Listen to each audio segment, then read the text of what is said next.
So ito ang DMZL Mini Resort and Events Place.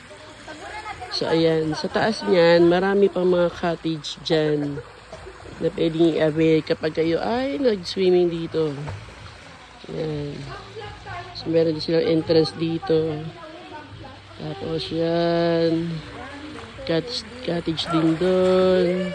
Ate, bye. May kasama din kaming nag-swimming. Uy, may nakaiga na dito. Uy. So, ayan. At marami din mga pwedeng avail din ng mga cottage doon. At dito, kung makikita nyo, may mapinapagawa na sila mga pwedeng staycation. So, sa mga gusto mag-overnight or may mga event dito, o yan, meron na silang pag-i-stay yan. So, dito kalaki yung pool.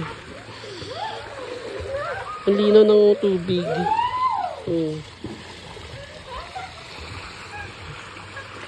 Naka-experience din ng swimming dito sa resort. So, itong resort na to ay ilang minuto lang pa away from sa ating lote. 5 minutes, 3 minute walk. Itong resort na to ay 3-minute walk mula doon sa aming papunta sa aming lote. So, ganun lang siya kalapit. Kaya, kung gusto nyong dumalaw sa aming lote dito sa farm, so, meron din tayong pwedeng pag-swimmingan. Pag may mga bisita na pa, tapos pagkakain, uwi saglit. Oh, lapit lang. So, makakatipid na tayo sa staycation kasi 3 minutes lang, nandun na tayo sa ating lote. Sa ating munting kubo. Di ba pa? Yun.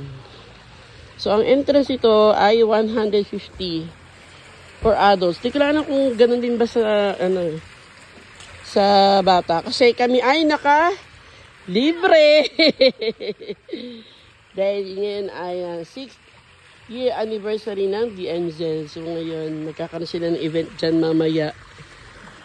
I-celebrate sila na taon na anniversary nila. At talagang finri itong araw na to para sa mga kawani, sa mga nagtatrabaho sa DMZL. At sakto nandito tayo. Kaya tayo ay free!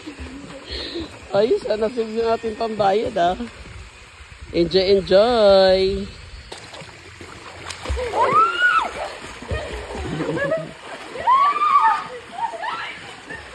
Samantalay ng bakasyon. Pag na may pasokan na, di na sila makakaganyan. Lalo't magkaiba yung kanilang schedule ng pasok. Boom!